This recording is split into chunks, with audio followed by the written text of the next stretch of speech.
Hello जी, welcome to a online solution. कैसे हो? तो आज हम पढ़ने वाले दही वाली मगम्मा का क्वेश्चन आंसर।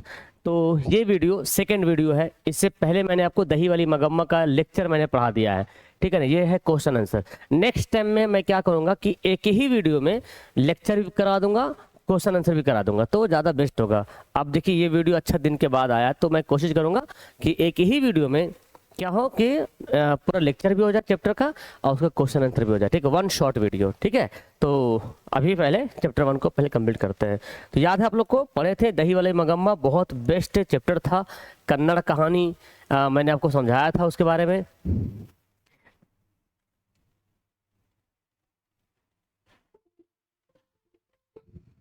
ओके, चलिए तो शुरू करते हैं। लाइट थोड़ा कम है क्या? ठीक है। तो दही वाली मगम्मा का आज हम लोग जो है ना, जितना ऑब्जेक्टिव क्वेश्चन बनेगा, ऑब्जेक्टिव सब्जेक्टिव, ये इंपॉर्टेंट सारा क्वेश्चन हम लोग इसमें कवर कर लेंगे, ठीक है। बाकी अगर आप चाहते हैं कि पेड कोर्स में जुड़ें, पेड कोर्स में जुड़ के पढ़ाई करें, तो संघर्ष बैच हमारे लिए है ना, आपके लिए संघर्ष बैच यहाँ पे लागू है और चालू है, ये चल रहा है भाई। तो एक बार फी लगेगा और बेहतरीन तरीके से सारी क्लासें मिलेगी। मैथ, साइंस, सोशल, मेन तो यही तीनों है जिसमें बच्चा गड़बड़ाता है। तो मैथ, साइंस, सोशल बहुत अच्छे तरीके से, बाकी ये तो सारा हो ही रहा है, ठीक है। आइए शुरू करते हैं, वन बाय वन करके क्वेश्चन को कंप्लीट करते हैं, ठीक है ना। सबसे पहला क्वेश्चन है, मगम्मा को किसके साथ विवाद था? मगम्मा को किसके साथ विवाद था? तो मगम्मा, पता है ये सास है और नजम्मा जो है उसकी बहू है, तो नजम्मा के साथ विवाद था। मगम्मा क्या बेचती थी? मगम्मा दही बेचती थी, क्योंकि चैप्टर का नाम ही है दही वाली मगम्मा। ओके, मगम्मा कहाँ की रहने वाली थी? तो मगम्मा जो है आपको पता होगा, अवलूर के पास किसी गांव, अवलूर के पास किसी गांव में रहने वाली थी, ठीक है। मगम्मा किस भाषा की कहानी? ये सारा क्वेश्चन जहां जहां डेट लिखा हुआ है समझ लीजिए कि उस ईयर में एग्जाम में क्वेश्चन आया है, ठीक है, इसको याद रखिएगा। मगम्मा किस भाषा की कहानी है? तो एक कन्नड़ कहानी है। कौन कहानी है? कन्नड़ कहानी है। मगम्मा मिठाई किसके लिए ले जा रही थी? तो पोते के लिए, पोता के लिए, पोती नहीं, पोता के लिए मिठाई लेके जा रही थी, लेकिन कौवा जो है ना, उसको चुरा लिया था। नेक्स्ट है कि दही वाली मगम्मा किस भाषा से अनुवादित कहानी है? तो दही वाली मगम्मा कन्नड़ भाषा को हिंदी में ट्रांसलेट किया गया है। किसने किया वो भी आगे पढ़ेंगे हम लोग। नेक्स्ट है, मगम्मा को किससे विवाद था? तो देखिए, एक जगह क्वेश्चन था नजम्मा, अब यहाँ पे हो जाएगा कौन? बहू हो जाएगा। तो नजम्मा कौन थी? बहू थी, मगम्मा उसकी सास थी, ठीक है। अमराई का कुआं कहाँ है? अमराई का कुआं जो है रास्ते में है, पढ़े थे, रास्ते में अमराई का कुआं था। जब जा रही थी तो रंगप्पा नाम का जुआरी आदमी था, उसको रोक लिया था, पैसा वैसा मांग रहा था, ठीक है ना। क्यों रे राक्षसी इस छोटे से बच्चे को क्यों पीट रही है? ये बात किसने बोला था? तो ये बात जो है मगम्मा ने बोला था, पतहू को, अपने बहू को बोला था। नजम्मा मगम्मा की कौन थी? तो नजम्मा कौन थी? नजम्मा बहू थी और मगम्मा उसकी सास थी। दही वाली मगम्मा पाठ के लेखक कौन है? बहुत अच्छा क्वेश्चन है। तो दही वाली मगम्मा के पाठ के जो लेखक है, श्रीनिवास आर वेंकट, वेंकट अयंगर नाम है पूरा नाम, तो श्रीनिवास भी याद करेंगे। रंगप्पा था, रंगप्पा क्या था? तो रंगप्पा जो है एक जुआरी आदमी था, है ना। यस, तो ऑप्शन ए हो जाएगा। वी आर नारायण ने किस कहानी को अनुवाद किया था? देखिए, वी आर नारायण है जिसने इस कन्नड़ कहानी को हिंदी में अनुवाद किया था। तो दही वाली मगम्मा, ये कन्नड़ कहानी, कन्नड़ भाषा में कहानी लिखी गई, इसको हिंदी में वी आर नारायण ने अनुवाद किया था। मगम्मा की बहू का क्या नाम था? तो मगम्मा की बहू का नाम था नंजम्मा। श्रीनिवास जी का जन्म कहाँ हुआ था? श्रीनिवास जी ये कोलार कर्नाटक के रहने वाले थे, है ना। नेक्स्ट है जी, लड़का अगर कुछ उद्यम करता है तो उसे मना करने का हक मुझे नहीं, किसने कहा? तो मगम्मा ने बोला, नजम्मा बोला था कि लड़का कुछ गलत करता, क्या मुझे हक नहीं मना करने का, क्योंकि उसका बेटा था। तो नजम्मा ने बोला था, किसने कहा? ठीक है। घर वाले के रहते एक अच्छी साड़ी नसीब नहीं हुई। तो जब अलग हो गए ना, सास बहू जब दोनों अलग हो गई, तब ये मगम्मा कहती है कि घर वाले रहते मुझे एक अच्छी साड़ी नसीब नहीं, फिर नई साड़ी वगैरह लाती है। दही वाली मगम्मा शीर्षक कहानी में रास्ते में क्या है? तो अमराई का कुआं है रास्ते में। दही वाली मगम्मा शीर्षक कहानी किस कहानी से सभार ली गई है? मतलब किस कहानी से क्या क्या बोला? अच्छा, किस कहानी से, मतलब किस टाइप की कहानी से इसको लिया गया है? तो ये जो है एक कन्नड़ कहानी से दही वाली मगम्मा को हिंदी में अनुवाद किया गया है। अवलूर के पास किसी गांव की रहने वाली निम्न में से कौन थी? तो अवलूर के पास कौन रहती थी? बोलिए कौन रहती थी? तो मगम्मा रहती थी। ऑप्शन ए हो जाएगा। माँ जी के पास आंगन में बैठकर मगम्मा क्या खाती थी? है ना, माँ जी के पास। माँ कौन है? यहाँ पे कथाकार है, जो लेखक, जो कहानी बता रही है। तो वो क्या खाती थी? पान सुपारी खाती थी बैठ के। दही वाली मगम्मा शीर्षक पाठ में बहू ने सास से एक समझौता क्यों कर ली?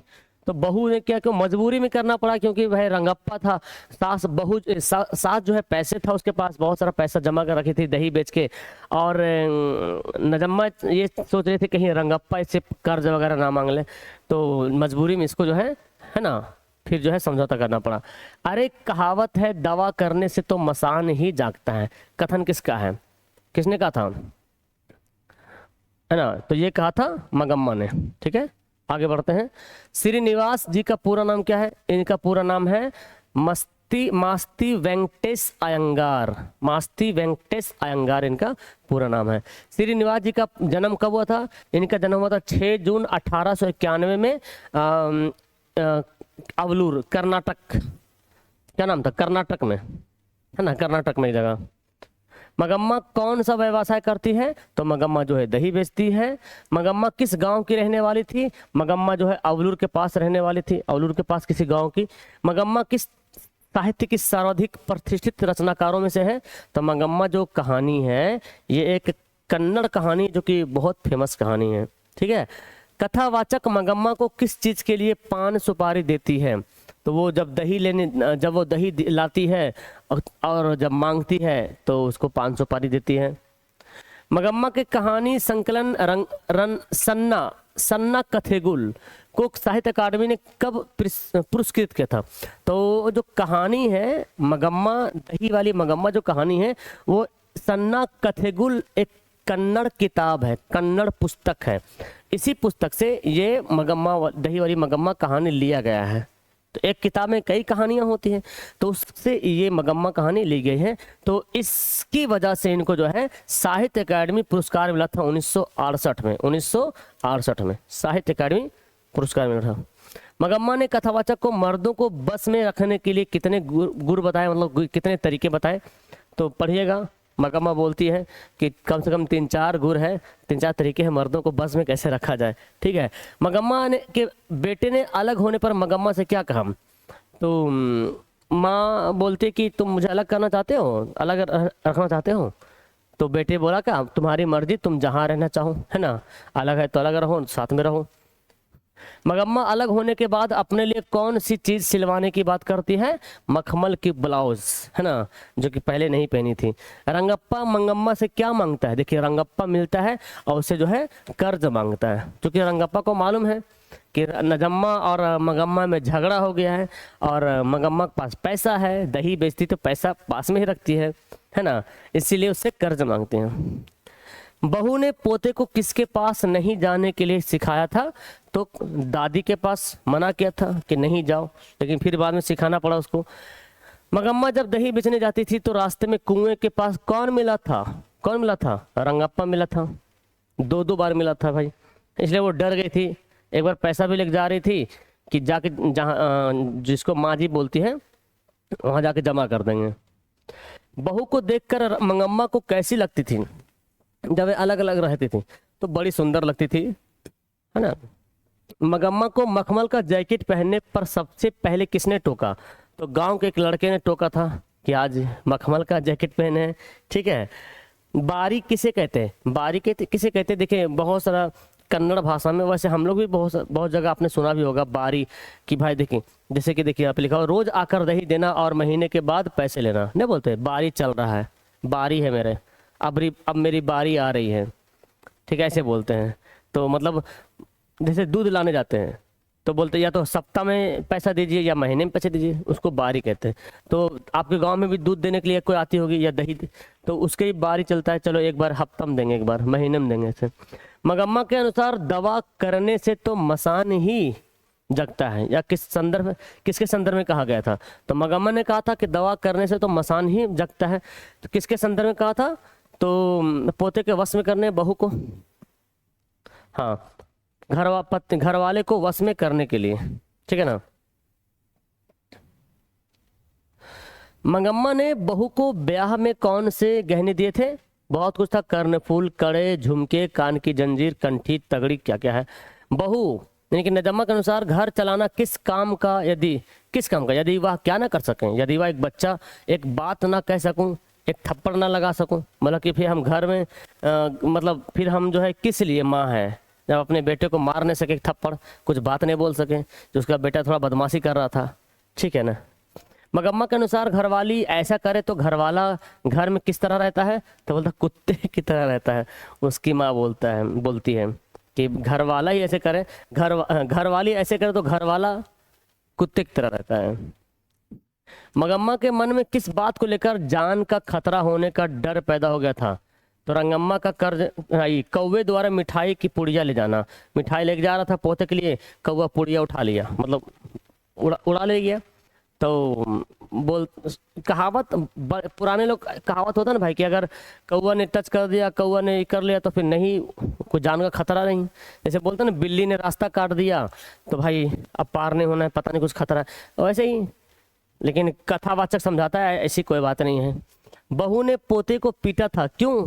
क्योंकि वह जो है कुछ उद्यम कर रहा था, मतलब कुछ बदमाशी कर रहा था, इसलिए पीटा था।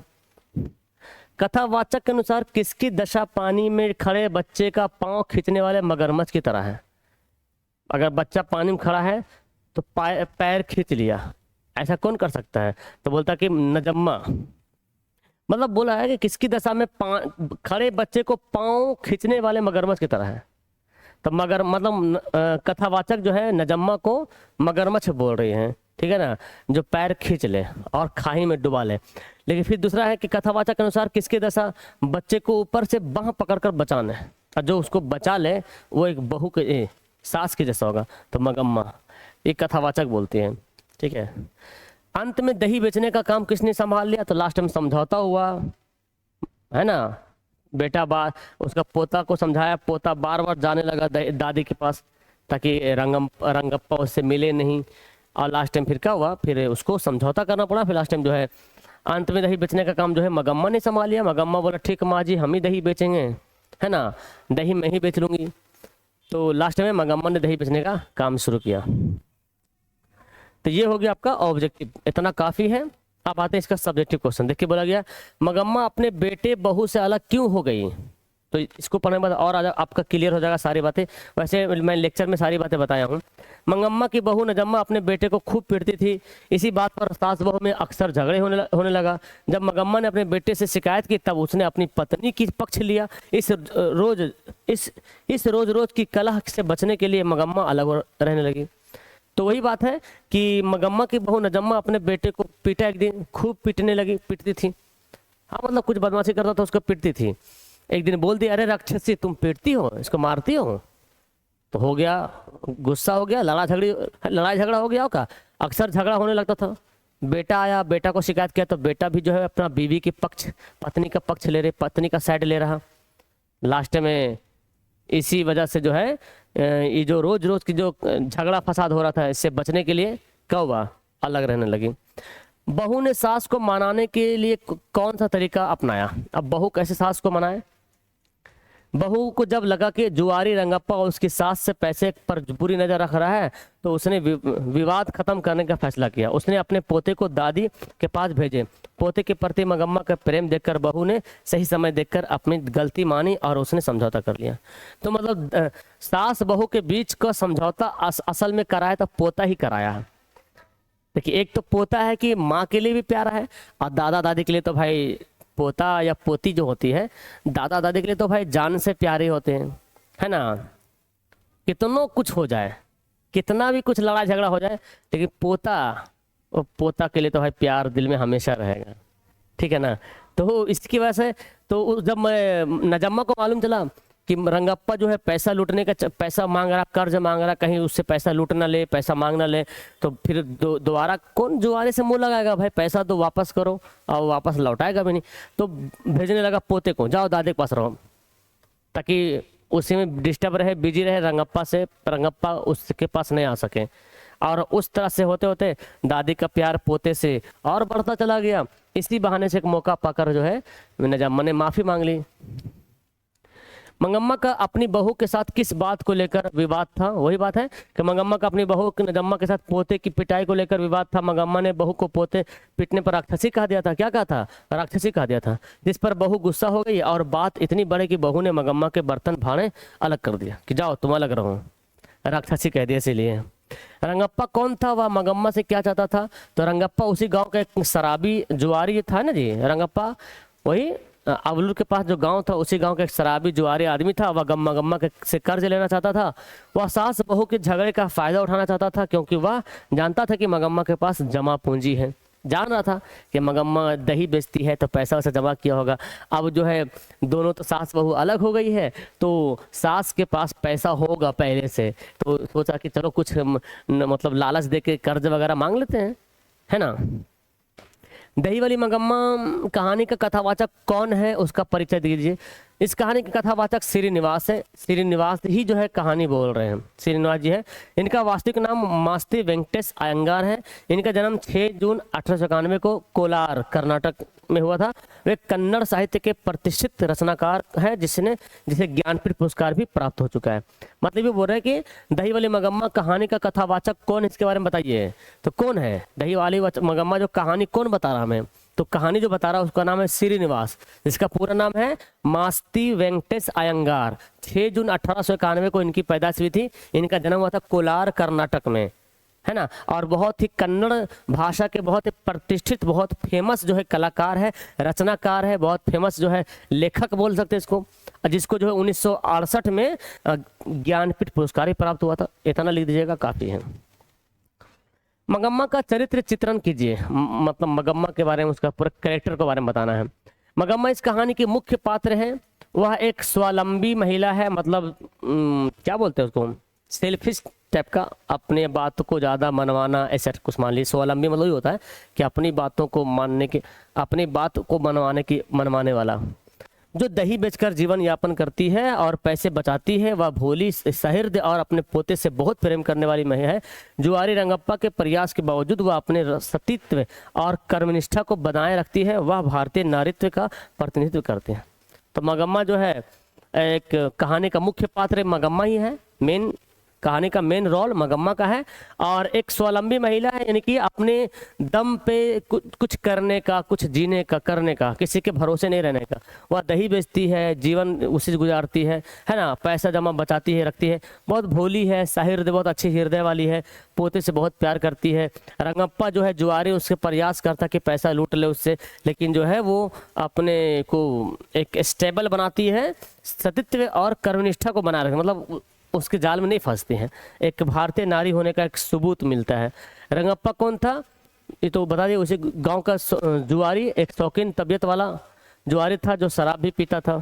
चलिए, और है मंगम्मा ने अपना धर्म नहीं छोड़ा। कैसे ये बोल रहा, कैसे मंगम्मा ने अपना धर्म नहीं छोड़ा? धर्म, क्योंकि जब वह जुआरी रंगप्पा ने उसका हाथ पकड़ा और पैसे मांगते हुए उसे बहकाने की कोशिश की, तब भी वह उसके चंगुल में नहीं फंसी और वहां से भाग निकली। इस तरह उसने अपनी ईमानदारी और, तो यहाँ पे धर्म मतलब ये धर्म नहीं है, ये धर्म अलग है, रिलीजन अलग है।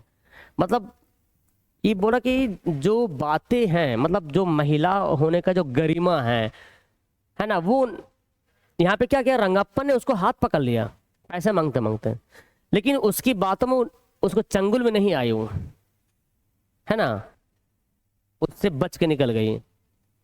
मतलब अपना जो वो बोलते हैं ना किरदार, अपना इज्जत, अपना वजूद, ऐसे बोल सकते हैं, वो बेची नहीं है।